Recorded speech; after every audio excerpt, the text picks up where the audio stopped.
Today's meditation will be led by Karen Metz.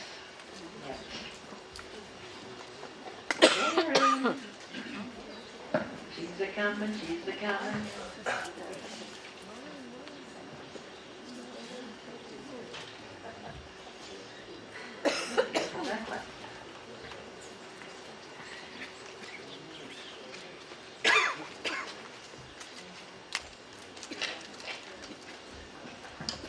Good morning, everybody.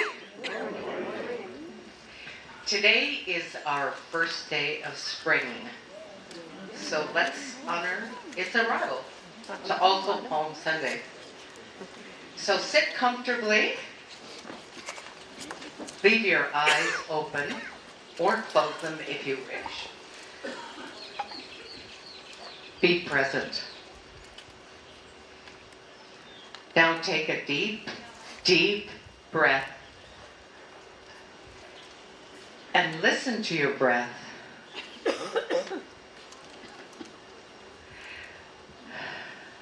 Inhale and exhale.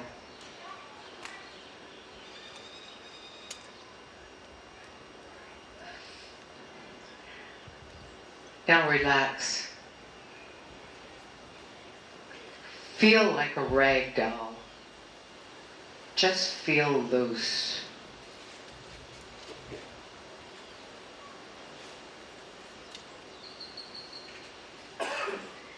Notice your body.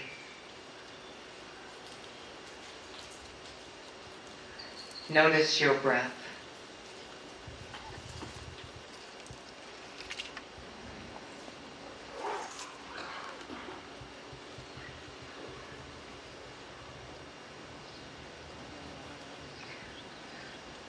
Now smell the air. Does it feel cool?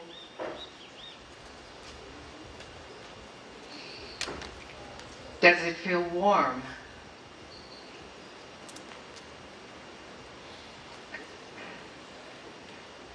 Let the air around you embrace you, hug you.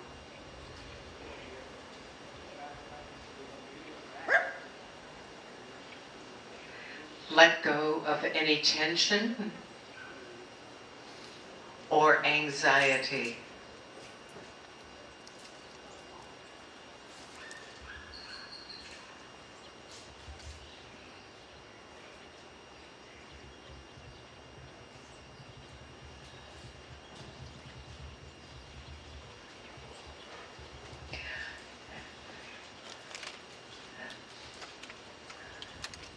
Come back to the present.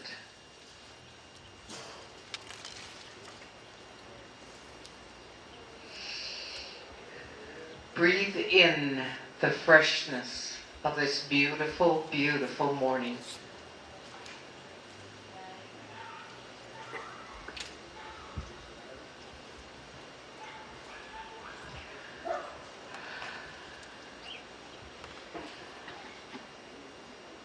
Now take another deep breath.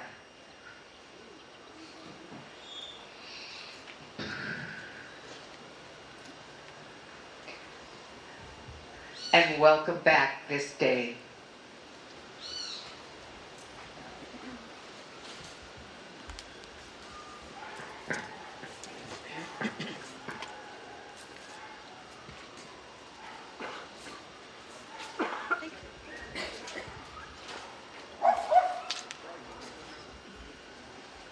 Living in an ashram in India is going to be presented to us by Patricia Hemingway, a dear friend of mine. I'm so looking forward to this. I've heard some of her stories, but I wrote her this morning how excited I am to hear it all together and how it's affecting her now and then. So she's going to share her experience of living 2.5 years in an ashram in a small village an hour outside of Mumbai. She had never been a seeker of spiritual experience, didn't believe in it or trust anything related to God. We're going to find out what got her there, what made her return 2 more times, and how the experience affects her now, 25 years later. Patricia Hemingway has been retired in Ajijic for 5 years. She spent her adult life in California. She's a longtime quilter, beautiful quilts, and writes wonderful short stories. This is not in her bio, I'm adding. Patricia is one of the editors and contributors to All Our Words Need Saying, an anthology of women's writing. You might have seen her read from her book here at one time or another. We welcome Patricia. Thank you.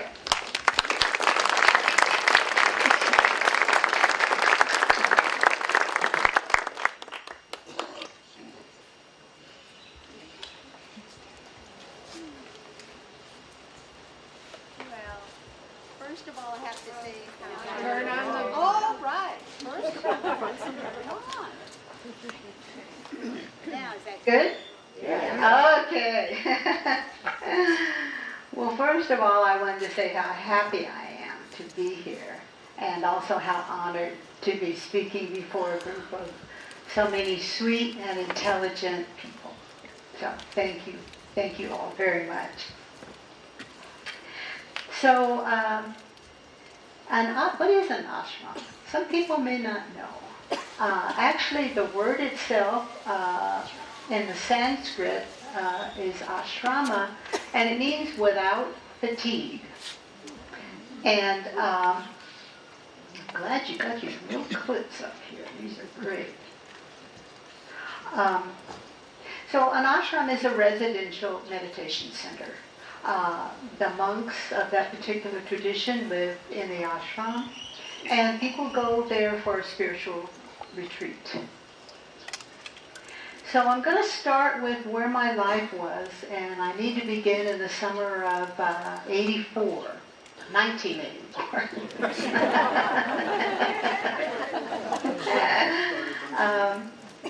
I was completely alone.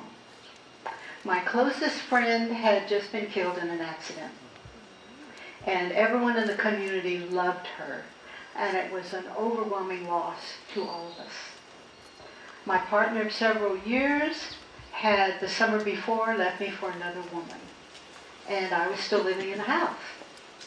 That was great. And my daughter had left home to go to college. So here I was completely alone. What did I do? I went and I started writing. And I joined a writer's group. And writing is wonderful. And many of you, I'm sure, know this, because it takes you deep inside yourself. To write, you have to know yourself. It will come out as shallow. And I began to understand who I was, just beginning. And as Kat mentioned, I had never been a spiritual seeker in any way, just the opposite. So I made a friend at the writers group that I had joined, and I went to spend a lot of time over at her beautiful home. And I noticed whenever I was in the bathroom, you know how people keep a little basket of magazines there? Well, all her magazines were spiritual magazines, and they had pictures of these interesting-looking people on the cover. But she never talked about it. She never said a word. So finally, one day I asked her, and she said, well, I belong to an ashram in Oakland. Now, we were in San Francisco, and for those of you who may not know, Oakland is just across the bay, just east of San Francisco. You go over a bridge. And she said, we practice an ancient form of yoga. So that was it. So one day in early 1985, my friend, whose name was Shirley, said, my meditation teacher is coming to town. Maybe you'd like to meet her. So that was my first encounter with a meditation master. And after the experience, I had no idea that anything significant had happened. My life went on as usual. For a person living in San Francisco in that era, I went to local theater once a week. I went to a poetry reading once a week. I went to my writers group.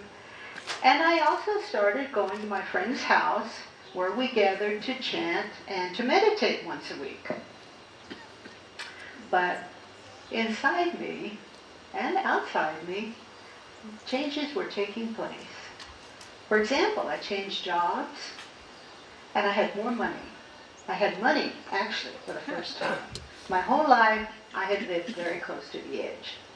I mean, I could have had, 35 cents in my checking account. the end of the month. I moved out of my ex-partner's home, which was a great thing, and I moved into a large flat with 2 very positive housemates. And by the time the summer came, I had extra money for the first time in my life. So when did it all come together for me? It came together for me when I first heard the mantra that is connected with the particular practice of yoga that I was introduced to. Now, a mantra, just to go for a moment, a mantra is ancient and sacred syllables which are repeated silently or they can be chanted out loud. And several other traditions also have mantras and also chant them. For example, Tibetans, other Buddhists also chant. Many of you know that, I'm sure. Native Americans chant. And in the Catholic Church, there are Gregorian chants, which are incredibly beautiful. And as long as we're talking about other traditions here for a minute, I wanted to say that my feeling is that religion can come in many forms. And I was reminded of this by a friend here in Ajijic one day, someone who's very involved with Operation Feed. And I said, well, what have you been doing lately? And he said, oh, nothing. I said, well, what about Operation Feed? He said, oh, that's religion. So I agree with that. If you're giving your time, you're giving your love, you're giving your caring to other people, to animals, and that's your form of religion, I think it's just as sacred as any others. So what happened on this at this particular meeting when I heard the mantra for the first time, I walked into the little weekly meeting at my friend's house, and there was a boom box sitting on the floor. This was the 80s, you have to remember. And there was a beautiful, deep woman's voice coming from that boom box and chanting some syllables that I had no idea what they meant. But I was completely captivated. I sat down as close to that boombox as I could get, and I couldn't focus on anything else for the rest of the evening. So I borrowed the tape from the person who had brought it. I listened to it all the way home in my car. I had tears streaming down my cheeks, and that was what all I wanted to do from that moment on, was listen to those syllables. By the way, I learned their meaning later, and it means I honor the divine consciousness that lives inside myself and inside everyone else. So at the end of that summer, I flew to the ashram in upstate New York. There are several ashrams in various places, all connected with this particular yoga. And upstate New York is where the meditation teacher was in residence. And I went there and I took my very first 2-day meditation intensive. In the intensive, I experienced the power, first of all, of chanting this beautiful mantra in a room with 1,000 other voices. There's nothing like it. We meditated with our teacher, and it was the most powerful, the deepest, the most lasting experience of my life, and that's still true to this day. I'll tell you what I saw inside me. It's very personal, but I think it's good to share. I saw my own heart, but it was very large, and it was a bright blue, and it had shutters on it, like the little wooden shutters you see here in Mexico, and the shutters were wide open, and a bar of a golden or a white light was coming into my heart. It was a wide shaft of light. And this was my beginning. This was my beginning on this day. I came to the spiritual world, to be totally honest, with a lot of emotional baggage, and which meant that I had a lot of work to do in order to maintain what I was given on that day. What happens in our tradition, meet the master, you're given a glimpse of what exists inside you. And then the spiritual work that you do from then on is all to be able to hold that experience longer and longer and longer, and you are being purified.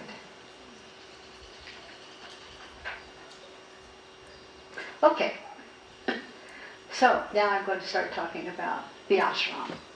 Oh, by the way, this experience that I told you about, 1 year later I was on a group flight to India.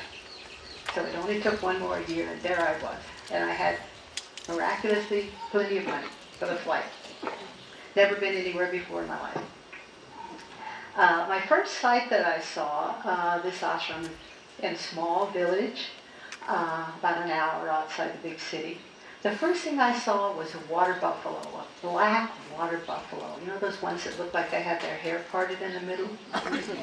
And he was standing, he or she, I guess. Do the females have horns? I don't know. Anyway, was standing in a neon green rice field right across the entrance, from the entrance to the ashram. And I'll mention at this point that rural India is very much like Mexico. For one reason, the spiritual is part of daily life, just like it is here. The ashram itself had extensive gardens, and they're full of bougainvillea, just like you see here. Flowering trees, flowering shrubs, beautiful flowers all over the place. Very, very like exactly where we are living right now. It's one of the things that makes me so comfortable in Mexico.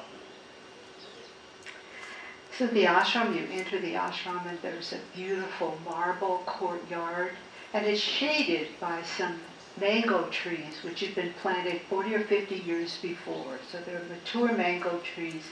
You sit there in the courtyard and you sit in silence.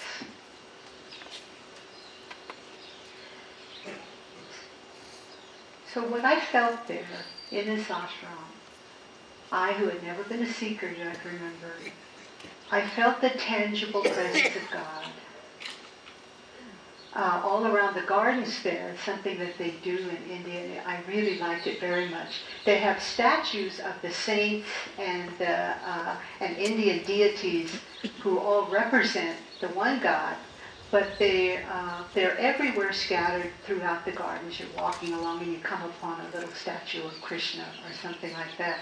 And one of the things that I really like about Indian spirituality is they give you a lot of different ways to relate to God and to connect with God.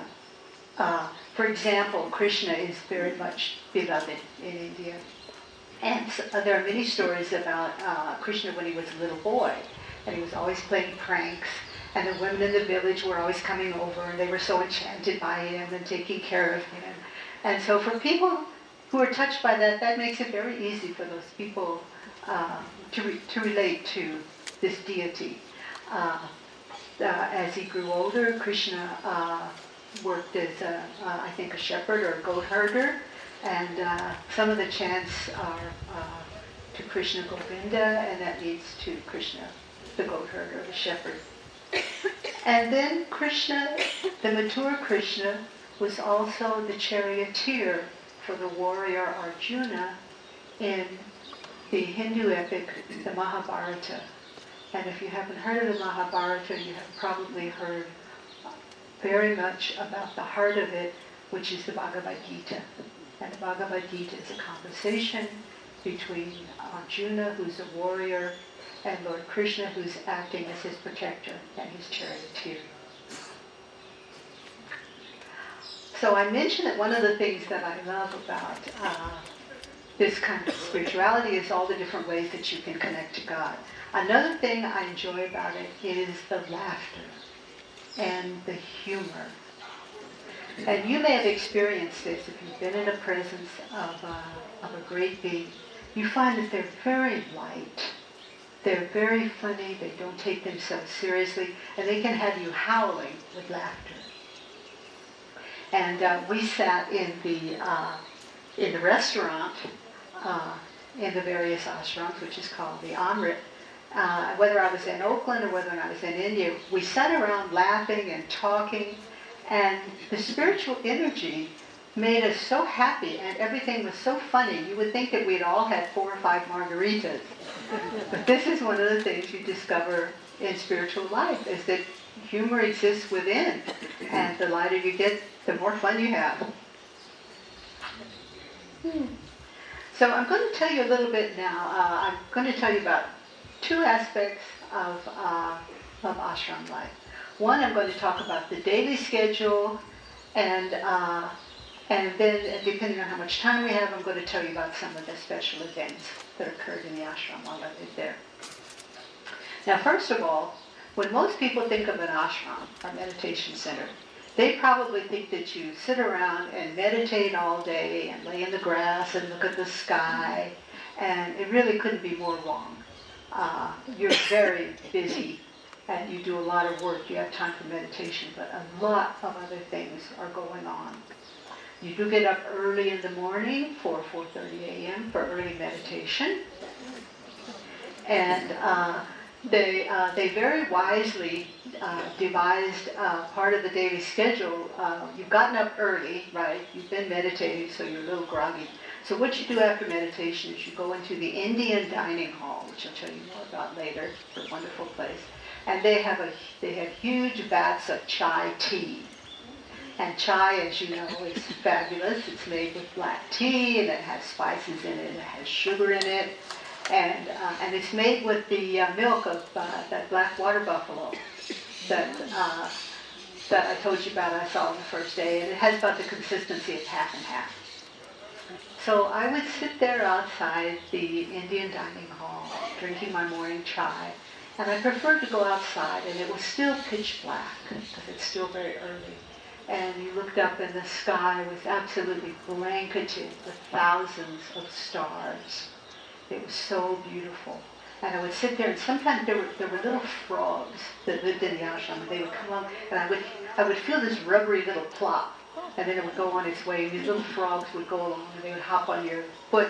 Most of us were still barefooted, and then they'd go on their way. So this was the morning experience. Every morning after meditation, you have your chai, and then you go for the morning chant. And the morning chant is read from a book, and part of it is sung, and part of it is read from a book.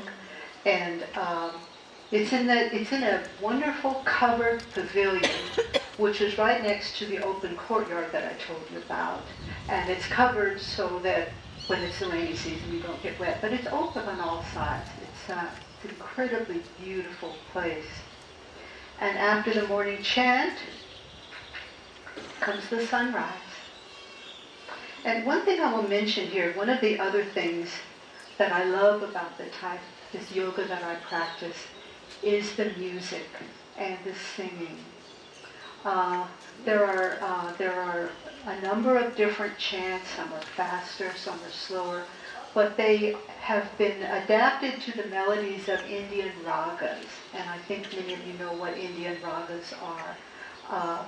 They evoke a particular feeling. Each raga is the melody.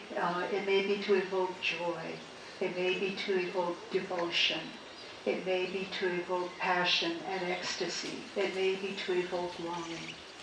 So in this yoga, the music is beautiful, and the chants are beautiful. For example, I was looking on our website the other day, and there are like 7 or 8 different versions of the mantra, and they're all to different melodies. And I have several, and there's some new ones that I don't have.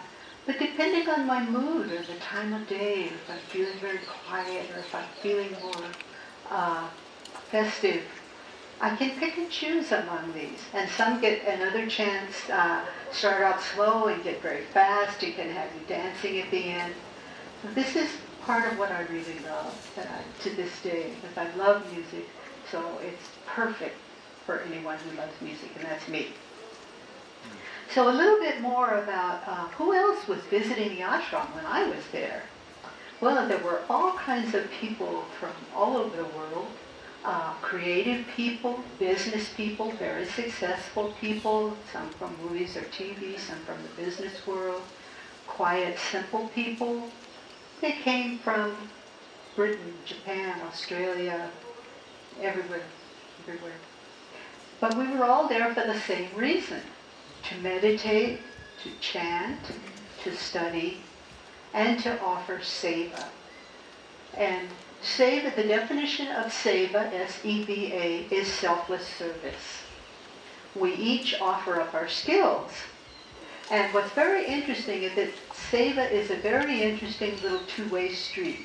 Because on the one hand, seva supports the ashram, all the work that's done in the ashram, food preparation, the garden, everything is all done by what are known as sevites, those performing seva, which is basically everybody. But also, seva is for what the individual needs to break through the ego. And I think all of us know what the ego is. The ego is what keeps us feeling separate from God. Because remember when I was describing the meaning of the mantra, that the divine consciousness lives inside me and inside everyone else. So many times it was very interesting. There would be a businessman, and he might be heading up a project in the garden, so they're building a new building or something like that. But on another day, you might see him, he's out there digging in the fields. He's all dirty, he's digging up the dirt, maybe he's in the kitchen washing the dishes. Whatever it is that the person needs to have those breakthroughs. So seva is an absolutely integral part of living at a meditation center. And I'll also add that you need to be a strong, healthy person to live in a meditation center. Some people think that it's kind of for, weaklings. That's definitely not the truth. Okay.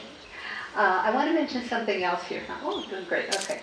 I wanted to mention something else that I discovered soon after my arrival, which is that my defense mechanisms were completely dismantled by the spiritual power that exists in the ashram. And most of you know, everybody knows what a defense mechanism is, right? It's something that it's a coping technique that's used to reduce anxiety. Denial, rationalization, repression, that kind of thing. Okay, well, those don't work in the ashram. They get dismantled. And so what happened for me was that these lifelong psychological mechanisms that were creations of my mind, they were useless. And people sometimes go to an ashram to quote-unquote get away. Well, you can get away from the stresses of daily life, but you can't get away from yourself. In an ashram, you meet yourself head-on. And there were times for me it was very painful. But the rewards have changed me forever. So since I talked about seva, I thought I'd give you an example of one of my favorite sevas. And I did it in Oakland, I did it in India, and I loved it. In India, for example, hundreds of people would arrive at Thanksgiving, at Christmas time, and Easter, because those are times when people in the Western world have time off from work. They can go somewhere for a week or 2 weeks. And so what we did, I was part of the group that worked in those days, what was called housing or reception, and we stayed up all night making beds. Because when someone has traveled around the world, believe me, when they get there, they not only don't know what time it is, they don't even know what day it is. But it's so welcoming to lead them to their room and they say, oh, somebody made my bed. Oh, I can just lay down. Oh, that's so sweet. So this is what we wanted. We wanted to welcome people. And the other part of that is that after we'd stayed up all night making beds, then we had to get dressed up in our best clothing, because in India, when you welcome people, you put on your best clothing, and if you're a woman in India, that means you're going to put on a sari. And if you've never worn a sari, believe me, it's a lot of work. I never did master it. But I remember one morning, several of us were getting ready, and we were getting dressed, and we were looking in the mirror and putting our makeup on. And the woman next to me, she said, who would have ever thought that practicing yoga meant you're going to be putting on your mascara at 4 o'clock in the morning? But that's one of the things we did. Okay, back to the ashram daily schedule. After the sweetness of the morning chant, which, as I've said, ended at sunrise, then came breakfast. And let me tell you, in the restaurant, there are Western style restaurants and Indian style. at the ashram in India. The Western style is was named the Amrit. Amrita is the nectar of divinity, or anyway, it's nectar. Well, we went in there after the chant, and we were greeted by fresh croissants, bagels, muffins. We even had wheat-free cornbread. We had fabulous coffee. We had more chai, chopped fruit. And the reason that we had this was because of seva. Well, we were, and those of us who were in there chanting, there were other people in the kitchen getting up very early in the morning to bake muffins, bake croissants, make coffee, to serve us when we came in there, all kinds of things. And after breakfast came seva. Whatever your seva was, you would do your seva for at least a couple of hours. And in late morning, which was the pièce de résistance for me and for many people, we gathered to sit quietly in that beautiful courtyard that I told you about, beneath the shade of the mango trees. And our meditation teacher joined us there, and she sat in silence. We kept silence in the courtyard. And I came to love silence during that time of my life, and it's stayed with me ever since. Particularly in the early morning, when I came back, I could never stand. My husband wanted to listen to the news in the morning, and I had to go in another room or go for a walk. In the special times of day, early morning and late afternoon, when the light turns gold and it hits the buildings, it makes everything look golden. A lunch was served in the Indian dining hall, and in India you eat your main meal of the day at lunch. It's better for you to digest your food, so it makes it easier for you to go to bed early, and so that you can get up early the next morning. Everything has a purpose and everything is connected. So the Indian dining hall was an incredible place in those days. It was a large open room, and there were long mats sitting on the floor, and we sat on the floor. Of course, we sat on the floor most of the time. We were still young enough in those days. In India in general and in ashram, they separate the men from the women because they don't want you to get distracted. So the men sat in one row over there, and the women sat here. And we had a plate, or a thali, what's called a thali, which is a tray in India. And the servers came around, and they served each of us with a large pot and a ladle, and they gave us our curry and our vegetables and our rice and our chapatis. And in those days we ate with our hands, traditional Indian style. You tear up the chapati and you use it to scoop up your rice and your vegetables. And it was a beautiful, beautiful ritual, and I loved dining in the Indian dining hall. Afternoon, after lunch, was rest, just like here, just like siesta. Then after that, more seva. And in the late afternoon, if you were free, many of us took walks in the late afternoon. And because of the location where we were, when you walk in late afternoon waiting for the sunset, the sun is enormous. It's 5 or 6 times the size that I've seen anywhere else in the world. And it's the color of a ripe papaya. So you're out there and it's absolutely heart-stopping. And we're walking, mothers are walking their babies. Everyone is walking around and keeping silence and basically paying homage to the sunset. It's an incredible ritual. Dinner usually consisted of social time on the Amrit patio. And in the evening, there was an evening chant for those who wanted to attend. You could spend time alone, or perhaps you had more seva to do. And then it was early to bed. So how am I doing? I'm still doing okay, right? Okay. I wanted to tell you about a few meditation experiences, because since we're talking about meditation, not everybody's meditated. One man that I knew had a very interesting experience. He had been chanting for hours and hours. On special occasions, they have these extended chants, which sometimes go on for days.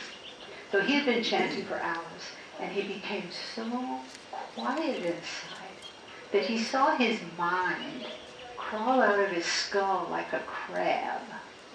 And it walked out onto the floor and it was looking around for something to criticize. Catholic nuns came to stay in the ashram, and in their meditations they had visions of Jesus. And sometimes it was their first vision. And I had one in the courtyard that I've told you about where we sat and kept silence. I don't even remember if my eyes could have been open or closed, I don't remember. But I saw myself, I was like a volleyball net, stretched out underneath the water. That's what I was. And the water was washing through all of these holes in the volleyball net. So I was having a vision of myself being purified. And it was so clear, I can still see it now, 25 years later, exactly as it was. And I'll tell you briefly about one other experience that I had in meditation. You remember at the beginning I talked about my friend who was killed in an accident, who was so dear to me. Well, I was still grieving. This was 2 years later, and I had never gotten over her death. So one afternoon I was meditating, and what I saw were two turquoise blue pools, which were identical to one another. And they were surrounded by a field of golden grain or corn. And I realized that what this meant for me was that she had been reincarnated. She had a new life. And it filled me with so much joy. And for years afterward, I would keep track of her. I'd say, she's 10 years old now. I wonder where she is. Oh, she's 25 now. She's an adult. Because she was 34 when she was killed. So, let's see, how am I doing? 5 minutes. Okay. I'll tell you a little bit about the special events in the ashram because they were spectacular. On the Indian holy days, just as Mexico has their days where they celebrate the saints, India has holy days, and thousands of people came from all over India, dressed in the way that they dress in their area and with the jewelry. And they set up huge tents out in the fields to house all of these visitors. And they had a special tent for showers, and then there were other tents for dining. And it was an absolutely amazing time to be there as a Westerner. And as I said, the chants would go on for days, so it was a spectacular time. And they had another thing I wanted to tell you about because they're relatively rare these days. They've been kept alive in this particular ashram. It's what's known as a yajna. And I can't pronounce it very well, so I'm going to spell it. Y-A-J-N-A. And it's a fire ceremony. And its origins go back to the Vedas, which date back to like 800 years BC.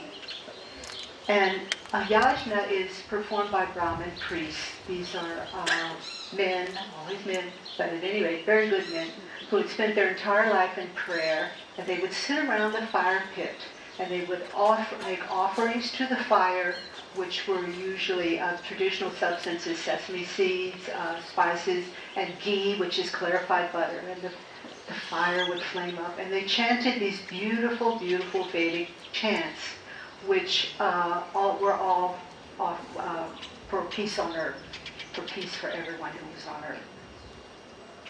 So to wind up here, so that we have some time for questions, people receive many gifts when they're around a great being. You may have experienced this. Some are spiritual gifts. People become deeply immersed. And some of them are gifts of wealth and success. And there's a great saint of modern India, the 20th century India, whose name was Sai Baba of Shirdi. And Shirdi is a small village. And if you have ever seen, there are certain packages of incense that have Sai Baba on them. And he's always pictured with one leg crossed over the other at the knee, and he has a white kerchief around his head. Well, Sai Baba was a great being. And someone asked him once, they said, why do you bestow so much material wealth on the people who come to visit you here? And his answer was, I give them what they want so that one day they will want what I have to give. Thank you.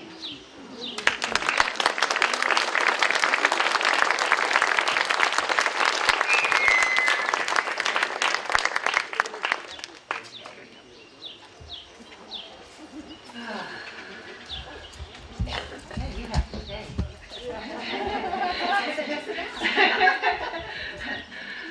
Boy, you just embodied what your talk, Patricia. It's like you could feel it. I could feel what Patricia was saying as she talked. She embodied her talk. It's wonderful. So this is our time to ask Patricia questions. If you can keep your comments to a minimum, be fabulous. That way we can learn more from Patricia. And then if you have comments and things you want to talk to Patricia about afterwards, she's going to stay and hang around, and you can come and share stories with her. But right now it's question time. So if you would raise your hand, someone will bring a mic to you. And I get the first question. You intrigued us with the mantra. Is it permissible in this place to tell us or show us that mantra? Yes? No. But I'll just say right Turn your mic on. yeah. What I will tell you is that if you have any specific questions like that, I have some handouts, a slip of paper that take you to the main website, which can answer specific questions about my spiritual path. And I'd rather leave it to that. You're welcome to come. I've got plenty of them. You're welcome to come and get those from me afterward, okay? In the back. How long were you in India at that time, and did you ever go back? I was there the very first time. I stayed for 6 months. And then I went back within a year or so, and I stayed for 3 months. And then when I went back for the last time, I stayed for a year and a half. So I was there about almost 2.5 years total. Could you tell us the name of the ashram and the town or the city in which it was located? If you come up to me afterward, I'll give you all that information. I'll just say here, I wanted to stick to my own experience today out of respect for other traditions. This is not a commercial for the type of yoga that I practice, even though I love it and it's been my practice for 30 years. But I honor other traditions around the world, and so if you want to talk to me about specifics, I'm happy to do that on a one-on-one. Microphone up here, David. Got two here. Stop.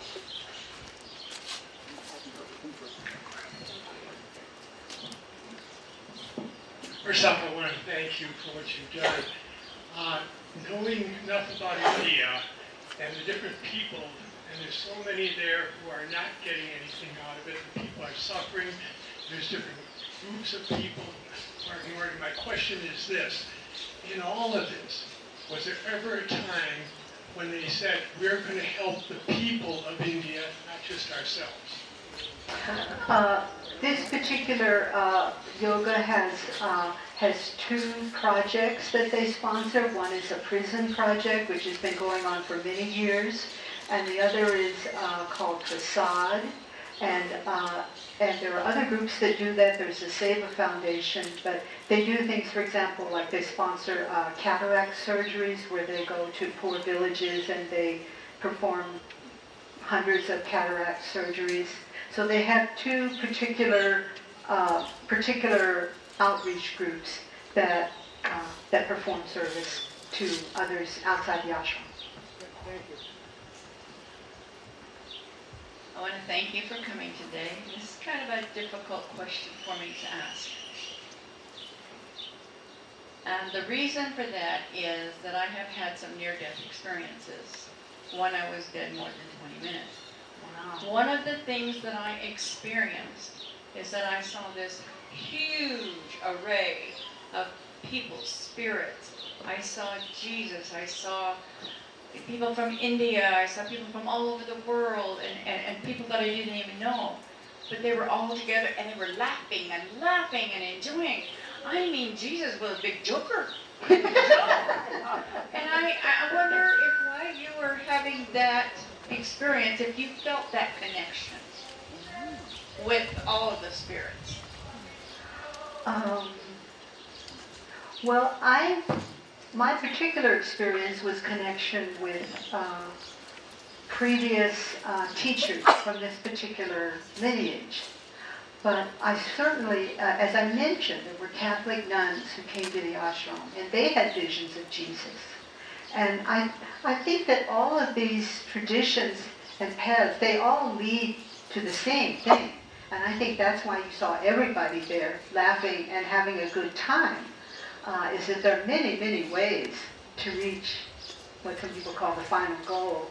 And it's really, it's not fair to other people. It's disrespectful to insist that one path is superior to another, or some people have the gall to say it's the only way and you're going to go to hell if you don't do this and da-da-da. Those are, those are not true paths. But throughout history, for example, well, my meditation teacher, for example, she told us stories from many different traditions. Some were from the Christian tradition, some were from the Sufi tradition. Some people don't even realize that Sufism is the spiritual arm of Islam. And you can see how far apart they are from most of what we hear about Islam in the world. So she told us stories from Lord Buddha. She told us stories from many different traditions. And I actually did, since you asked, there goes Patricia's water. I did one morning, it was actually 3 mornings in a row, after the morning chant, I saw a vision of Jesus. It was on a low hillside. I can still see exactly. He was wearing white robes with a blue cloak. And I had that exact same vision 3 mornings in a row. And it never came back again. So I was just grateful for it. I was raised in a Christian tradition. But that happened for me, and I suspect that it happens for many, many other people. Other questions? Right here. I love your story. I was in India in 2006 with a group of the Brahmakumaris, about, a few hours away from Mumbai as well. And I did not have those wonderful experiences that you had with your mind and your spirit. However, I did enjoy the ashram. My question is, as a Buddhist practitioner that I am, did you ever find out about your friend, the one that sort of was the turning point for your life to go into the spiritual quest? Did you find out whom she reincarnated into at all? Oh, no. No, I just knew that she was somewhere in the world. She had been a very powerful person. She always used her power to help others. And that's why everyone loved her so much. So my guess was that she was doing something very good and very special. And she was somewhere. Did you ever feel that she was a benefactress for you? That she, a benefactress for yes. me? Yes, in a way she was, because when we met, I was kind of an oddball, I guess. I didn't fit into particular groups, but she loved me just for who I was, and she was one of the first people that I had that experience from. So I would say she was definitely a benefactress. Wonderful. Thanks. Any other questions? I think that, way in the back.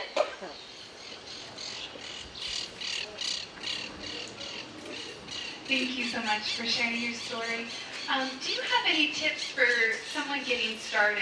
I must admit, for myself, I feel like there's so much out there, and some of these concepts of having visions, spiritual awakening, it's kind of overwhelming. And I'm like, can I do that? Is that something obtainable for someone normal like me? I'm pretty normal too. Well, there are a number of different groups that exist here in Ajijic that you can go try out. There's a Buddhist group that meets once a week. There are a number of groups. My tradition has a group that meets. What I can tell you is if you want to come afterward, I'll give you the website which you can go to read more about this specific tradition. And if you feel drawn to it, you can send me an email and I'll let you know about our weekly meetings. Otherwise, try some of the other groups in town. A great place to meditate is in that little Catholic church that's on the plaza. The one that's not the big one, but it's the older one. I have found Catholic churches to be fabulous places to fall into a very deep meditation. So you never know where it's going to grab you. But I think what they usually say is when the seeker is ready, the master comes. So if you open yourself, you open your heart and your mind and you read, I think probably something will find you. Thank you, everybody. Thank you.